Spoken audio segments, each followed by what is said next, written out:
Hello, watch friends, and welcome to Watch Talk, my short podcast style series where I ramble about random watch related topics in a more conversational format. As I'm sure you've heard by now, Swatch has unveiled its latest collaboration with another Swatch Group brand. This time it's Blancpain, and it's called the Scuba 50 Fathoms. Based on the Blancpain 50 Fathoms, there are 5 different models representing the 5 different oceans with different colourways and varying dial designs. Cases are bioceramic and measure 42.3 mm in diameter with a thickness of 14.4 and a lug-to-lug of 48.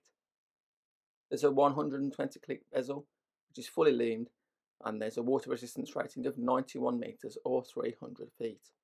They all come on NATO straps, supposedly made from recycled fishing nets. There's a display case back showcasing the Swatch System 51 automatic movement, which is mostly constructed from plastic and entirely machine made.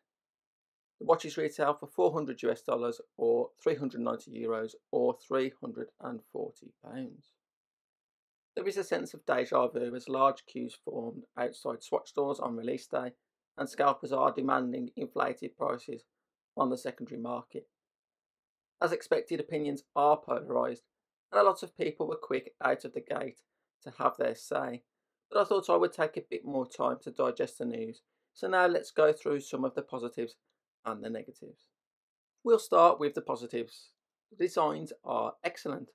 These watches look good from a design point of view, with classic dive watch elements, and the colourways are quirky and interesting. The types of things that make for a fun, casual summer watch. The specifications are decent on paper, and the use of an automatic movement is a great choice. Now for the negatives. The bioceramic looks poor. It just isn't visually attractive in my opinion. I hate to use the word cheap because cheap doesn't always mean bad, but it looks cheap. It makes the watches look like the sorts of toys you would find in a Happy Meal or at the bottom of a cereal box. I don't know if it has been confirmed, but it appears the cases are hermetically sealed, meaning that the movement cannot be replaced if it breaks, which, considering the low cost movement used, is not ideal. The straps being made from recycled fishing nets is a cool idea, but the case itself is plastic, and if the movement dies, the watch will surely end up in landfill, or worse still, in the ocean.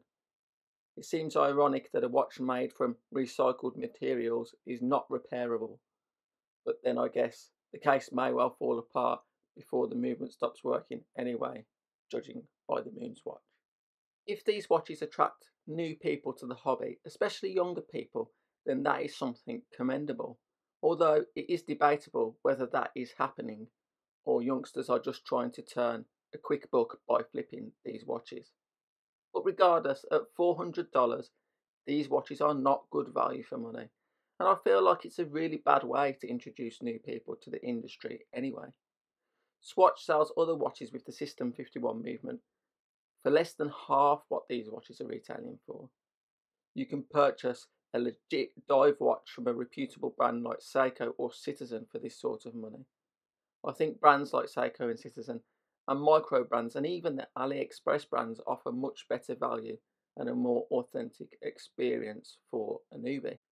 No doubt there will be one or more AliExpress brand that produces rip-offs of these watches, and I'm willing to bet they will be much better quality. I think it was quite unexpected that Swatch decided to collaborate with Blancpain this time around, and the only logical conclusion is that Blancpain needs a shot in the arm. The brand must be struggling, and this probably will boost the brand's sales, just as Omega Seamaster sales were boosted by the MoonSwatch. The Blancpain 50 Fathoms is one of the OG dive watches, but you wouldn't really know it. It should be one of the biggest selling watches on the market, but it's almost irrelevant these days due to a combination of bad design choices and high pricing. Blancpain doesn't have the recognition of a Rolex or even Omega, but because it's owned by Swatch Group, its prices are elevated so as not to interfere with sales of Omega watches, which I think hamstrings the brand. I was very critical of the MoonSwatch when it was released, and this new collaboration does little to change my feelings. They both feel like a gimmicky cash grab and a blatant snobbish attempt to placate the masses. It wasn't that long ago that luxury watches were somewhat affordable and obtainable. We could actually own the real thing. Now it's massive price rises and wait lists, and I think that stuff like this is an insult to enthusiasts.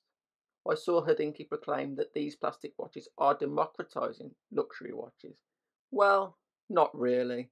Democratising luxury watches would mean Blancpain getting back to its roots and reducing prices to sensible levels so that regular people can actually afford them. Tudor has shown that you don't need gimmicks. A great product alone is enough to win the affections and loyalty of enthusiasts. Of course, the main reason why anyone is talking about these watches is hype. It's for clicks and views and likes. But what even is hype? Is it this organic, natural thing, or is it manufactured by brands and watch media? Does the watch media cover hype watches extensively because they're hype watches, or do watches become hype watches because the watch media covers them extensively? Does Swatch pay all of the different watch websites and big Instagrammers and YouTubers to say great things about its watches? Almost certainly. Monochrome watches won't even cover quartz watches because the guys there think quartz is beneath them, but they'll promote this without hesitation. It's not that I don't appreciate their work, because it is great and their factual reporting and high quality photography are very useful resources, but let's be real here. And I know how the game works. If watch journalists want access to the latest watches, they have to play the game. If they want all expenses paid trips to the latest Omega event, they've got to play the game. Let's say there is no commercial agreement in place and the watch journalist is free to say whatever he likes. The problem is that if he gives a bad review, he may not be invited to the next event or won't be given a preview of upcoming models. His unkind words potentially cost the watchmaker profit, and in turn, they may just stop working with him. I'm sure many want to give their open and honest opinions, but they are walking a tightrope, especially when their livelihood is at stake.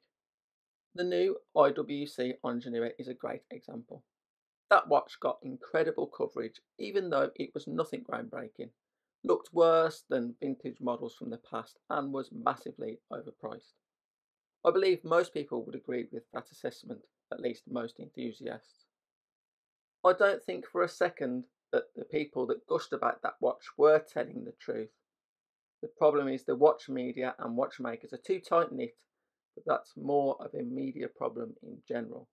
Like how reporters are friends with government politicians they are reporting on, or friends with their rivals but pretend to be impartial. At the end of the day, everyone has to put food on the table, but it doesn't mean we can't be critical about the way they do it. I know how tough it is. This channel has no sponsors. The only income right now is from ad revenue, which earns about £1 or £2 a day. It will take me years just to earn back the cost of the equipment I bought to make these videos, never mind the countless hours put into producing the content. That's okay for me because I have a job and this is just a hobby. I think it's needless to say that I won't be queuing or paying an inflated price to get my hands on one of these watches. But if you want to, that's fine. This is just my opinion, and I like what I like, and you like what you like, and that's cool, that's fine. Let me know in the comments what you think. If you enjoyed this episode and would like to see more, please consider liking and subscribing. I will really appreciate it. That's all I've got time for today. Thanks for listening. Bye for now.